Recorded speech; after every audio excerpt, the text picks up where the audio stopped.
Very special night to celebrate Robert Venturi. I was just going to ask you very quickly about a series of people who seem to me played an enormously important role. The first being, of course, Denise Scott Brown. Well, C&C was mostly written before I knew Denise. No, it wasn't. Really? Robert Venturi and his partner, Denise Scott Brown, are recognized as two of the most important architects of the second half of the 20th century. Venturi and Brown have changed the way we see the world.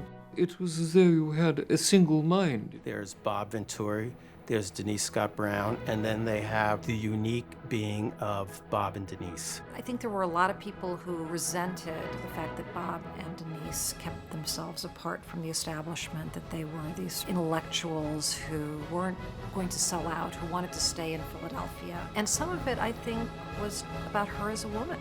It was expected that the architect was a man, and the fact that the firm had a dual name and that she was female was very unusual. Denise, I read that you wanted to be an architect when you were 5 years old. My mommy was an architect, and I thought architecture was women's work.